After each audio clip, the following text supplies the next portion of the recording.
প্রিয় দর্শক, আপনাদের সবাইকে স্বাগত জানাচ্ছি মেট্রোসেম টু দ্য পয়েন্টে। আপনাদের সাথে আছি আমি সানজিদা তন্নি। বাংলাদেশের রাজনীতিতে এখন ভীষণ গুরুত্বপূর্ণ একটি নাম তারেক রহমান। আজ আমরা আলোচনা করব তারেক রহমানের মামলা, তার মামলাগুলো কি পরিস্থিতিতে আছে, বাংলাদেশের রাজনৈতিক বর্তমান পরিস্থিতি কি, সবকিছু নিয়ে আলোচনা করার জন্য আজ স্টুডিওতে আছেন মোশাররফ আহমেদ ঠাকুর, বিএনপি নেতা এবং শিক্ষক। আছেন Hasanuzzaman Hasan, chairman blink shoes এবং প্রবাসী ব্যবসায়ী নেতা। আপনাদের দুজনকে শুভেচ্ছা এবং স্বাগত। এবং জনাব মোশাররফ আহমেদ ঠাকুর, আপনার কাছেই জানতে চাই, তারেক রহমানের নামে অসংখ্য মামলা ছিল, এই 5ই আগস্টের পরে তার মামলাগুলোর বর্তমান পরিস্থিতি কি? ধন্যবাদ তন্নি, আপনার দর্শক শ্রোতা, অপরবিজ্ঞ আলোচক সবাইকে শুভেচ্ছা। দেখুন যে 2007 সালে 1/11-এর পরে ওই সময় যে সরকারটা ছিল এটা বিএনপির প্রতি একটা বৈরী সরকার ছিল এবং তারা প্রতিহিংসাবশত তারেক রহমানের বিরুদ্ধে অসংখ্য মামলা দায়ের করে। 2 নম্বর, তারেক রহমানকে নিগৃহীত করে এবং তারেক রহমানকে তারা মেরে ফেলারও চেষ্টা করে। এবং আপনি জানেন যে সর্বশেষ তারেক রহমান এতটাই অসুস্থ ছিলেন যে তাকে ওই সময়ের শেষ দিকে 2008-এর শেষ দিকে সরকার তাকে চিকিৎসার জন্য বিদেশে পাঠাতে বাধ্য হয়। গত 1/11-এর 2 বছর আর আওয়ামী লীগের 15.5 বছর, এই 16.5 বছর আওয়ামী লীগ, এই দুইটা গভর্নমেন্ট তন্ন করে খুঁজেছে যে তারেক রহমানের মামলা, তারেক রহমানের বিরুদ্ধে কী দোষ বের করা যায়, কিন্তু তারা তা প্রমাণ করতে পারে নাই। আপনি জানেন যে তারেক রহমানের বিরুদ্ধে একটা মানি লন্ডারিংয়ের মামলা দেওয়া হলো। মানি লন্ডারিংয়ের মামলাটা ছিল, বিষয়বস্তুটা ছিল, তিনি তার বন্ধু গিয়াসউদ্দিন আল মামুনের ক্রেডিট কার্ড সিঙ্গাপুরে ব্যবহার করেছেন। তো এটা তো আমরা এখন ক্রেডিট কার্ড ব্যবহার করার ক্ষেত্রে সই করতে হয় না, কিছুই করতে হয় না, বাট তখন ছিল, বিষয়টা ছিল, স্লিপে সই করতে হতো। তো এইটা নিয়ে তারা বলল যে এটা মানি লন্ডারিং হচ্ছে। তো মানি লন্ডারিং হচ্ছে এটা ডিস্ট্রিক্ট মানে স্পেশাল আদালত, যে বিচারিক আদালত, জেলা জজ আদালত, সেখানে জজ মুতাহার হোসেন তিনি বললেন যে তারেক রহমানের বিরুদ্ধে এটা মানি লন্ডারিং মামলা না, এটার মধ্যে কোনো দোষ মানে এটাকে যেটা যে বোঝা যায় ক্রিমিনাল মাইন্ড আপনার থাকতে হবে পেছনে।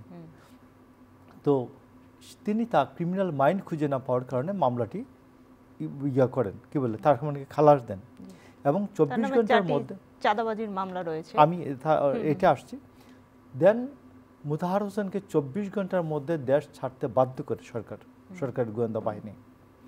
এখন আজকে যেটা আপনি আমাকে বললেন, আজকে যে বিষয়টা আছে যে তারেক রহমানের বিরুদ্ধে গুলশান থানায় 3টি এবং ধানমন্ডি থানায় 1টি, এই 4টি চাঁদাবাজির মামলা ওই সময়ের গভর্নমেন্ট দেয় এবং এই গত গভর্নমেন্ট এটা জারি রাখে এবং হাইকোর্ট পর্যন্ত গেল এবং হাইকোর্টে এই রায়গুলি বললেন যে তারা এই রায়গুলি বাতিল।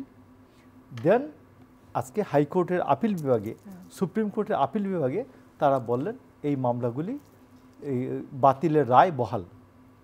এখন আসুন, আমার কথাটা হচ্ছে কোন জায়গায়, এটা তো হচ্ছে নিউজ, পোস্ট অফিসের কথা। আমি যদি ভিউজ বলি, আপনি এই গভর্নমেন্টের যে আইন উপদেষ্টা আছেন আসিফ নজরুল, অধ্যাপক ডক্টর আসিফ নজরুল, তিনি প্রথম থেকেই বারবার বলছিলেন যে তারেক রহমানের বিরুদ্ধে মামলাগুলির কোনো সত্যতা নাই, কোনো ভিত্তি নাই, এই মামলাগুলি মিথ্যা, ভুয়া, উদ্দেশ্য প্রণোদিত। আমার কথা হলো, আপনি যদি বলেন যে এইটা একটা নোংরা জিনিস, কোনো একটা নোংরা জিনিস, আপনি এটা পকেটে রাখছেন কেন? আপনি এটা পকেটে রাখছেন কেন? এটা ফেলছেন না কেন? আপনি এটা ডাস্টবিনে তো ফেলে দিবেন। প্রথম কথা হলো এটা ডাস্টবিনে, নোংরাটা ডাস্টবিনে ফেলে দেবেন। তো এই সরকার আজকে এই 4.5 মাস 5 মাস এই মামলাগুলি চালালো কেন? এই মামলাগুলি যেটি রায় হয়েছে এটি একবারই বলতে পারেন এই রায় বাতিল এবং সাজা বাতিল, রায় বাতিল, সাজা বাতিল। আরেকটা আছে, যে মামলা রায় হয় নাই, রায় হওয়ার পূর্ব মুহূর্ত পর্যন্ত আমরা জানি যে সিআরপিসি মানে ফৌজদারি কার্যবিধির 494 ধারায় সরকারের পক্ষ থেকে পিপি গিয়া বলতে পারেন যে এই মামলা সরকার চালাতে চায় না, যেহেতু মামলাটা ভিত্তিহীন। আপনি কথাটা আমি ক্লিয়ার করতে পারছি কিনা? মামলা ভিত্তিহীন যেহেতু, আমি আইনের ছাত্র এবং কি বলে একটু পড়াই তো সেই ক্ষেত্রে আমরা বলতে পারি যে 494 মানে 494 ধারায় বলবেন যে সরকার এই মামলাটিকে ভিত্তিহীন মনে করে এই জন্য আমরা মামলাটা চালাইতে চাই না, শেষ মামলা। আজকে আপনি হাইকোর্টে এটা এই 3 মাস ধরে এটা আলোচনা করলেন, আজকে সুপ্রিম কোর্টেও তারা আপিল করলেন, আপিল বিভাগে আপিল করলেন, আপিল বিভাগে গিয়ে তার প্রমাণিত হলো যে না এই মামলাগুলি বাতিলযোগ্য। তো আমার মনে হয় যে সত্য আজকে প্রতিষ্ঠিত হচ্ছে, দেশের জনগণ খুশি হবে এবং বিএনপির যে নেতা কর্মী সমর্থক যারা আছেন তারা নিশ্চয়ই আজকে খুশি হচ্ছেন এই ঘটনাটা সত্য প্রতিষ্ঠিত হওয়ায়। এবং আমি মনে করি এবং অন্যদিকে জনগণের কথা বললেন, নেতা কর্মীদের কথা বললেন, আমি বিস্ময় প্রকাশ করছি সরকার এই মামলাটি অহেতুক কেন 4 মাস 4.5 মাস কেন চালালেন জনগণের টাকা খরচ করে।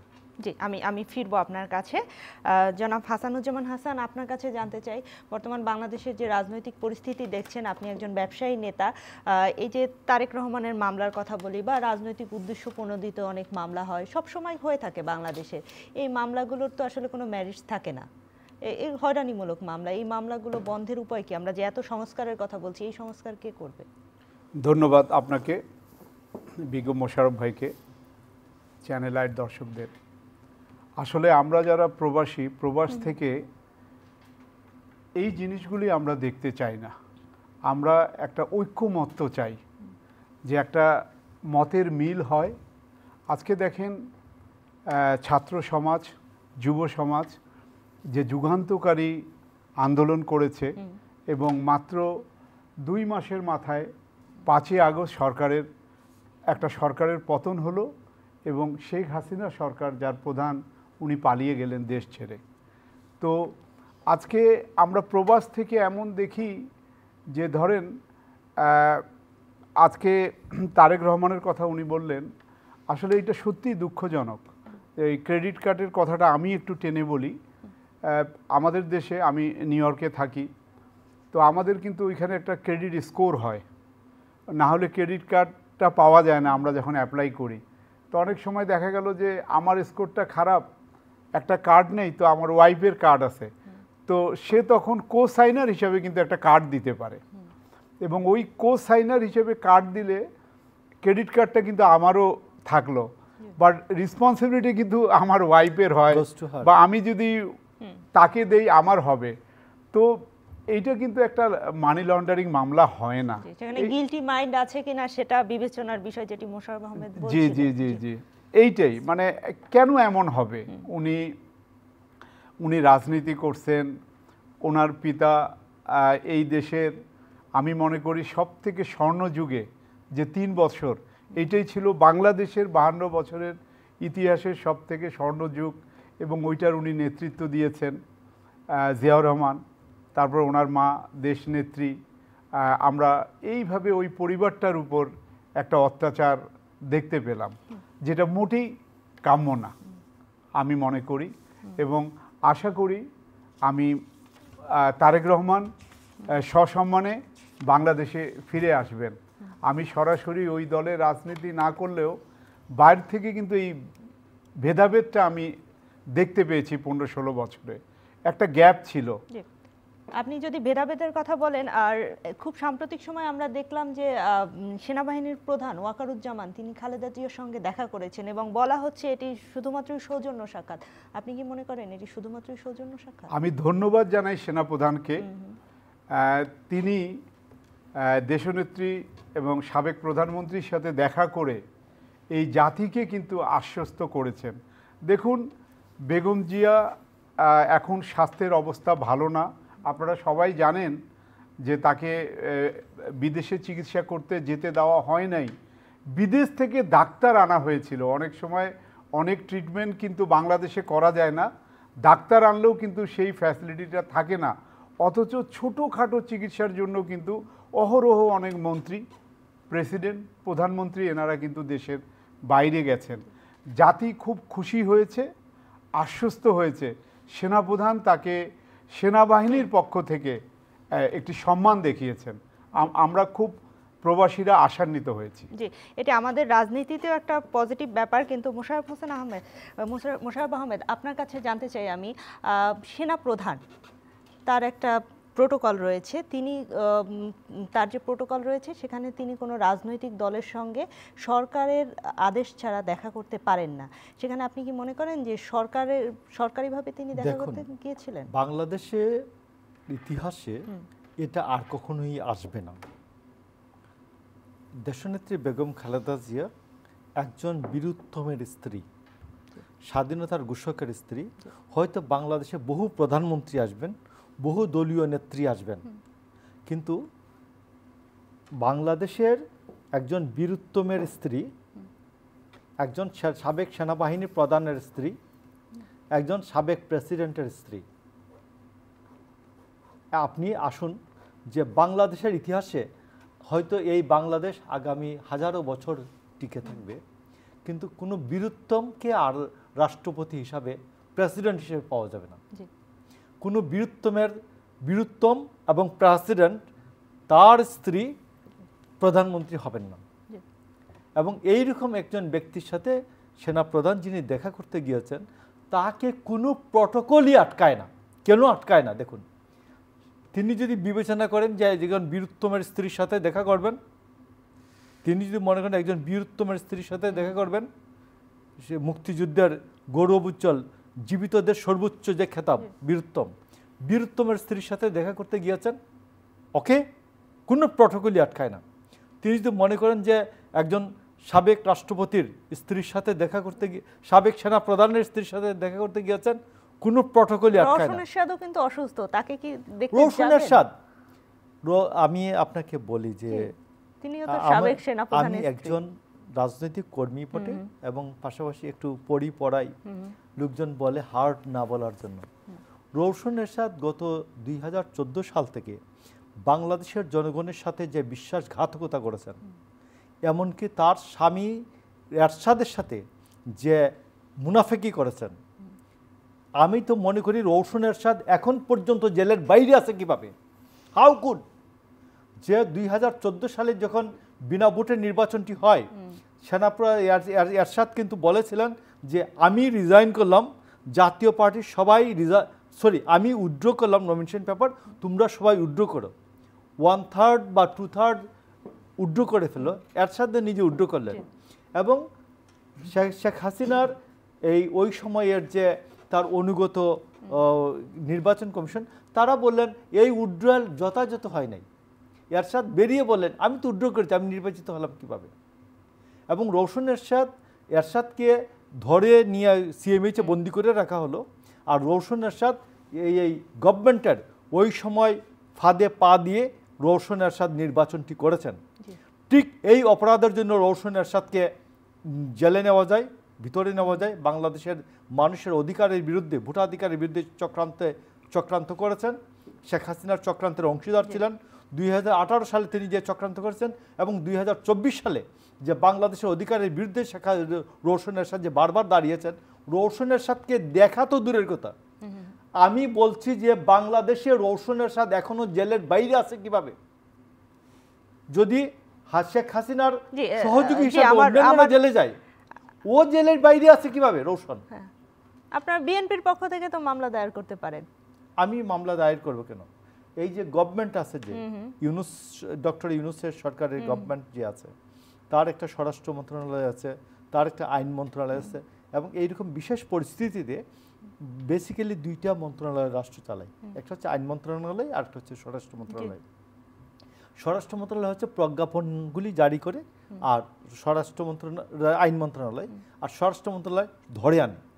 তো আমার মনে হয় যে রওশন এরশাদকে বাংলাদেশের মানুষের অধিকার হরণের জন্য, এবং এই শেখ হাসিনা যে 2024-এর যে 7 জানুয়ারি যে নির্বাচনটি করতে পারলেন, এতে রওশন এরশাদ যে বাতাস দিয়েছেন শেখ হাসিনার পালে, তার নামে একটি মামলা হওয়া উচিত বলে আপনি, তাকে কোনো মামলা ছাড়াই শেখ হাসিনা যেসব অপরাধী, তার সহযোগী হিসাবে 109 যে কোনো মামলার 109 সহযোগী হিসাবে, মানে পেনাল কোডে 109 এর অনুচ্ছেদ 109 ধারা অনুযায়ী তাকে গ্রেফতার করে ভিতরে দেওয়া যায়। জি জি, আমরা আমাদের প্রসঙ্গে ফিরে আসি। তারেক রহমানের মামলার বিষয়ে আমরা বলছিলাম, এই যে জেনারেল ওয়াকারুজ্জামানের সঙ্গে খালেদা জিয়ার যে সাক্ষাৎ, এটি কি আপনি মনে করেন যে তারেক রহমানের দেশে ফিরে আসার ব্যাপারে কোনো অগ্রগতি হতে পারে?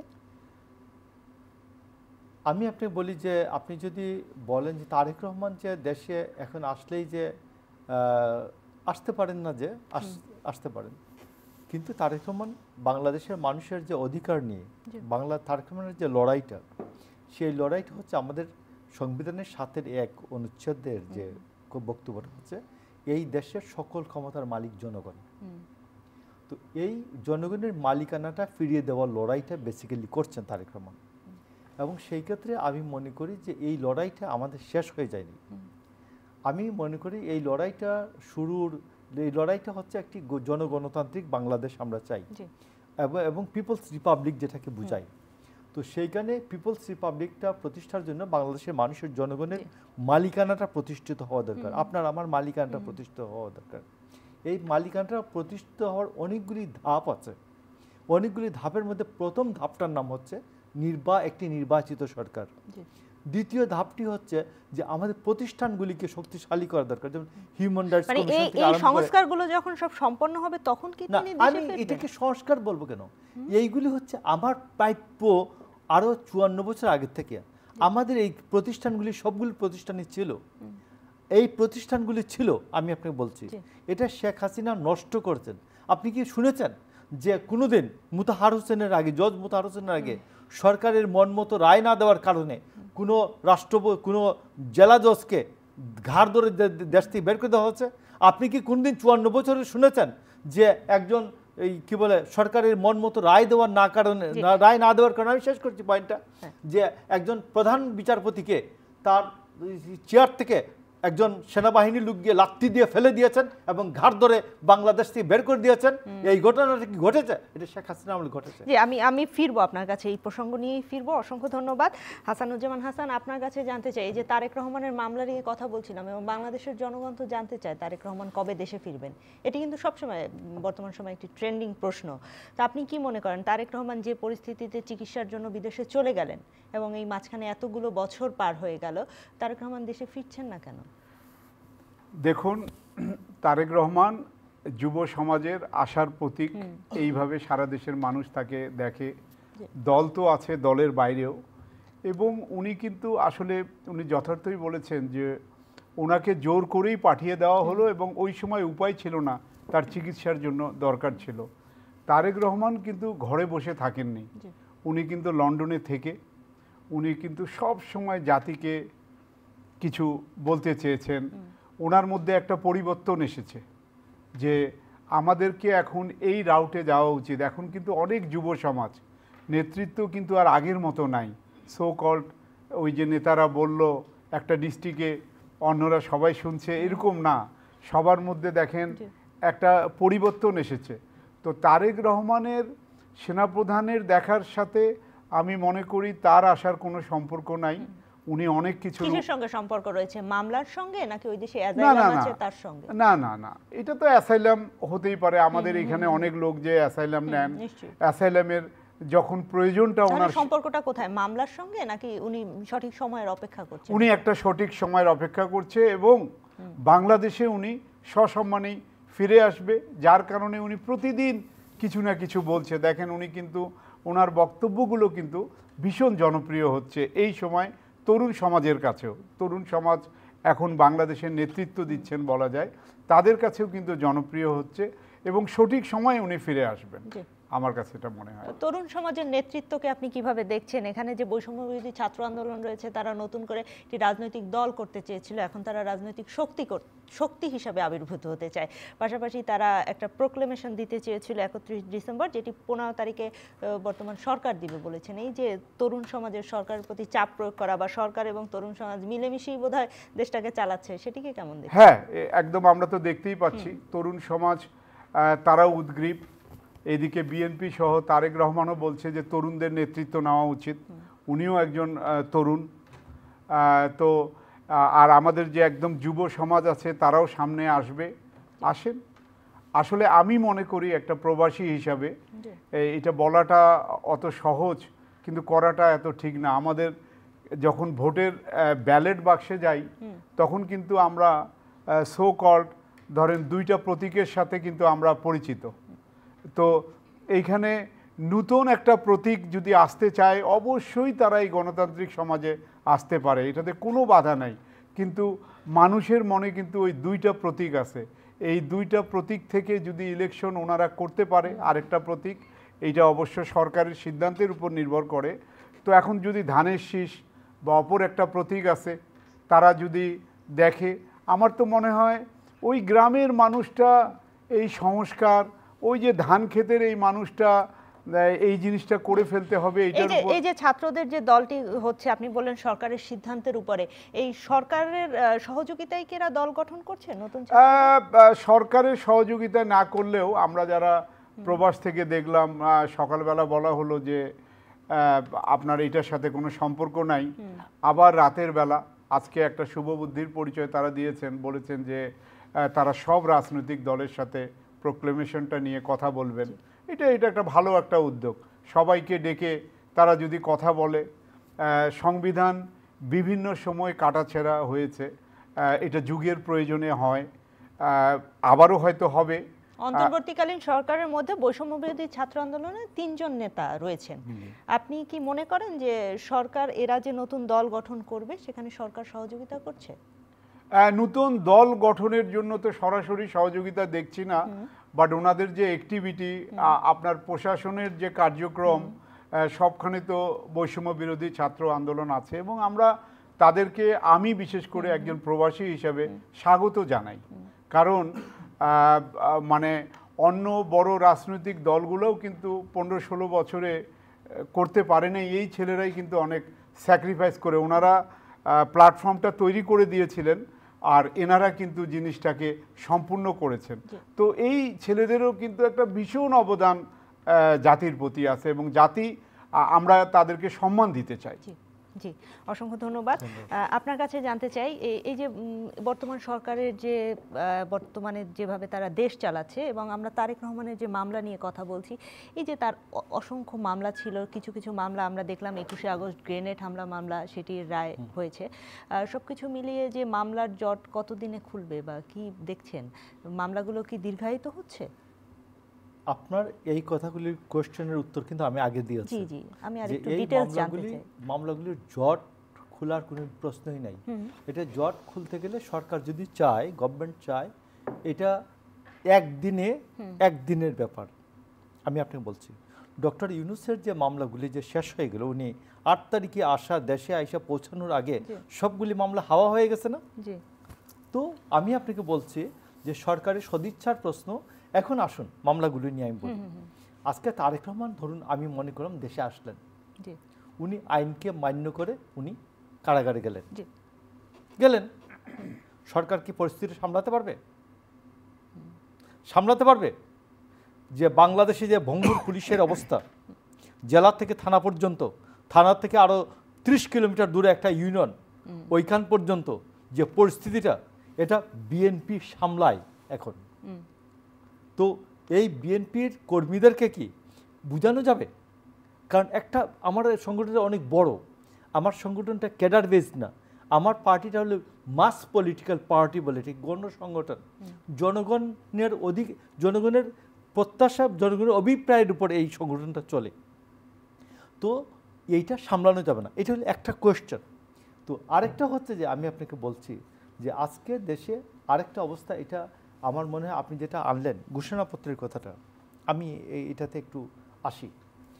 একটা ঘোষণাপত্র, এই ঘোষণাপত্রটা কি শুধুমাত্র ইতিহাসের পাতায় পড়ানোর জন্য 2 পাতা যুগ হবে, 3 পাতা যুগ হবে, 4 পৃষ্ঠার যুগ হবে? কোনো আপত্তি নেই। কিন্তু যদি এই সংবিধান, আমরা প্রত্যেকটা ঘটনার আমরা একটা পটভূমি দেখি, একটা ফলাফল দেখি। যেমন স্বাধীনতার ঘোষণাপত্র, আমাদের স্বাধীনতার ঘোষণাপত্র, এটা যখন 14 তারিখে রচিত হয় এবং 17 তারিখে পাঠ হয়, 10 তারিখে এফেক্ট দেওয়া হয়। এপ্রিল 1971 সালের 14 এপ্রিল রচিত হয়, 17 এপ্রিলে পাঠিত হয় এবং 10 এপ্রিল থেকে এটাকে কার্যকর বলা হয়। তো সেইখানে এই ঘোষণাপত্রের মধ্যে কি তৈরি উদ্ভাবন হয়েছে, ওই কি উদ্ভব হয়েছে একটি সরকার, একটি নতুন সরকার উদ্ভব হয়েছে এবং এইখানে পাকিস্তানি সরকারটা বাতিল হয়ে গিয়েছে। পাকিস্তানের সংবিধান আপনি কি মনে করেন জুলাই রেগুলেশনের আমি বলছি পাকিস্তানের সংবিধানটা বাতিল হয়ে গেল, দ্যাটস বিকাম ইন্টারিম কনস্টিটিউশন। স্বাধীনতার ঘোষণাপত্রটা ইন্টারিম কনস্টিটিউশন বলি আমরা, যখন কনস্টিটিউশনাল ল পড়াই তখন এটাকে বলি আমরা এটা ইন্টারিম কনস্টিটিউশন, অন্তর্বর্তীকালীন সরকার সংবিধান। তো আজকে যদি এই সংবিধান নিয়ে আপনি যদি এই ঘোষণাপত্রের মধ্যে দিয়ে আপনি কি কি অর্জন করতে চান, আপনি আগের ঘোষণাপত্র আগের সংবিধানকে ছুঁড়ে ফেলে দিতে চান, আমার অবজেকশন আছে। আপনি কারণ ৭২-এর পরে প্রায় 14টা ইয়ে আছে, 15তম সংশোধনী বাদ দিয়ে ছাড়াও 14টা ভ্যালিড ইয়ে আছে, কি বলে সংশোধনী আছে। তো এগুলো মিলিয়ে তো কি বলে যে কনস্টিটিউশন বা আপনি সংবিধান বলবেন। নাম্বার 2, এই ঘোষণাপত্রের মধ্য দিয়ে এই এখন যে ইন্টারিম গভর্নমেন্ট আছে, বলতে চাচ্ছেন যে ইউনূস গভর্নমেন্ট ঘোষণাপত্রের মধ্যে দিয়ে অর্জনটা কি হবে? হ্যাঁ, এই গভর্নমেন্ট কি বাতিল হয়ে যাবে? এই গভর্নমেন্ট কি ডক্টর ইউনূস গভর্নমেন্ট কি অবৈধ হয়ে যাবে? একটি নতুন সরকার আসবে? এইগুলো হচ্ছে কোয়েশ্চন। এগুলো না বুঝে না শুনে হঠকারিতার মাধ্যমে একটা ঘোষণাপত্র আমি জারি করে দিলাম, তা তো হয় না। ঘোষণাপত্রের এফেক্ট কি, ফার এফেক্ট কি, দূরবর্তী এফেক্ট কি এবং টোটাল ফলাফলটা কি, এইটা নিয়ে আলোচনা করে তারপর ঘোষণাপত্রটা জারি করতে হয়। তো এইখানে আমার মনে হয় যে ডক্টর ইউনূস সাহেব যে পদক্ষেপটি নিয়েছেন, আমার মনে হয় তিনি বলেছেন যে সবার সাথে আলাপ আলোচনা করে এটার ফলাফল কী হবে, এটার এফেক্ট কী হবে, এইগুলো প্রভাব কী হবে, এগুলো আলোচনা করে উনি দিতে চান, ফাইন। যদি এটা ইতিহাসের 2 পাতা যুগ হয় বা 4 পৃষ্ঠা যুগ হয়, 6 পৃষ্ঠা যুগ হয়, আমাদের কোনো আপত্তি নেই। অসংখ্য ধন্যবাদ। আমরা অনুষ্ঠানে একেবারে শেষ পর্যায়ে আপনার কাছে জানতে চাই, আপনি অনেকদিন প্রবাসে ছিলেন, এই যে দেশে এসেছেন, বর্তমান দেশের পরিস্থিতি কি দেখছেন, দেশ কেমন চলছে? অ্যাটলিস্ট দেশে তো আমরা একটা বাক স্বাধীনতা দেখতে পাচ্ছি, মানে যেটার আমরা অভাব দেখেছিলাম। ব্যক্তি আমি না, সারা পৃথিবীতেই এমন একটা ভাব ছিল যে আমরা এইখানে এসে ঠিক স্বাধীনভাবে মানুষ কথা বলতে পারতো না। আজকে ফেসবুকে আপনি একটা স্ট্যাটাস দিতে পারেন, আপনি সরকারের সমালোচনা আমরা করছি এইখানে বসে, তো এইসব করা যেত, যেগুলি খুব সমস্যা ছিল। আপনার মৌলিক অধিকার, এইটা সব থেকে বড় জিনিস। আমরা যেমন আমি মার্কিন যুক্তরাষ্ট্রে আজকে 31 বছর। আইন শৃঙ্খলা পরিস্থিতি কেমন দেখছেন? আইন শৃঙ্খলা পরিস্থিতি নিয়ে আমাদের কোশ্চেন আছে, অনেক কোশ্চেন আছে। বিশেষ করে অনেক প্রবাসী আমাকে ফোন করেন, আমরা কথা বলি।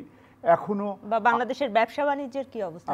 ব্যবসা বাণিজ্যেরও মন্থর গতি আছে, যদিও মানে আপনার ইন্ডিকেটরগুলি বলছে আগামী 6 মাস, মানে গত 6 মাস আমরা ডিসেম্বর ভিত্তিক ধরলে আমরা খুব ভালো এক্সপোর্ট করেছি, প্রবৃদ্ধি হয়েছে 17%-এর মতো। কিন্তু আপনাকে ভাবতে হবে যে জানুয়ারি টু জুন, এই যে পরের যে 6 মাস, মাঝখানে একটা কোয়ার্টার আছে মার্চ, এই পরের কোয়ার্টারটাই কিন্তু আপনাকে বোঝা যাবে। কারণ আমার কাছে জানা মতে অনেক অর্ডার কিন্তু এই দেশ থেকে চলে যাচ্ছে, যেটা আমাদের জন্য একটা মানে অশনি সংকেত। এইটাকে ডক্টর ইউনূসের মতো একজন ব্যক্তি আছে যিনি শুধু দেশে না বিদেশে ভীষণ জনপ্রিয়, ওনার এক্সেস সবখানে আছে। বলা হয় আপনার হিলারি ক্লিন্টন বা জো বাইডেন, উনি ঠিক ট্রাম্প প্রশাসনেও কিন্তু উনি কাজ করতে পারবেন। তো ওনাকে অনেকগুলি জিনিস আদায় করে নিতে হবে আমাদের বাংলাদেশের জন্য। শেষ প্রশ্ন, কিছুদিন পরই ট্রাম্প ক্ষমতা নেবেন, ট্রাম্পের এই ক্ষমতা নেওয়ার সাথে বাংলাদেশের রাজনীতির কোনো বিশ্লেষণ আপনি করবেন কিনা? অনেক মানুষ অনেক কথা বলে, আমি নিজে ওইখানে লাইফ টাইম ডেমোক্রেটিক পার্টি করি, আমি রিপাবলিকান পার্টি করি না, আমি একজন ডেমোক্রেটিক পার্টির ডোনার। এইটা এই দেশে এইভাবে হয় না। এখানে একটা গিমিক যে ট্রাম্প আসছে, এইটা বোধহয় সব কিছু উল্টাই দিবে। No, it's not like that. মানে আমেরিকার রাজনীতি বিশেষ করে আপনারা জানেন, লাস্ট 10 বছর বলছেন আমেরিকা কি করে কি করে কি করে, তো আমেরিকা কি করে আপনি তো বুঝতেই পারলেন আমেরিকা কি করতে পারে। আমেরিকার পলিসি একটা ব্যক্তির উপর হয় না। জি, অসংখ্য ধন্যবাদ আপনাদের দুজনকে, অসংখ্য ধন্যবাদ। প্রিয় দর্শক, মেট্রোসেম টু দ্য পয়েন্ট থেকে আজকের মতো বিদায় নিচ্ছি। আমরা যে আলোচনাটি করছিলাম, আমাদের আলোচকরা বললেন যে তারেক রহমানের মামলাগুলো যদি সব শেষ না হয়ে যায়, তাহলে তিনি দেশে আসলে যে রাজনৈতিক পরিস্থিতি হবে সেটি বর্তমান অন্তর্বর্তীকালীন সরকার সামাল দিতে পারবেন কিনা সেটিও একটি আলোচনার বিষয়। পাশাপাশি আমরা বাংলাদেশের বিভিন্ন রাজনৈতিক পরিস্থিতি নিয়ে আলোচনা করলাম। সবকিছু মিলিয়ে 2025 সালে বাংলাদেশের নির্বাচন হবে কিনা, বাংলাদেশের জনগণ যে ভোটাধিকার প্রয়োগ করতে চায় সেটি তারা এই বছরই দিতে পারবে কিনা সেটির দিকে আমরা চোখ রাখছি। সবাই ভালো থাকবেন, সবার জন্য অনেক অনেক শুভকামনা।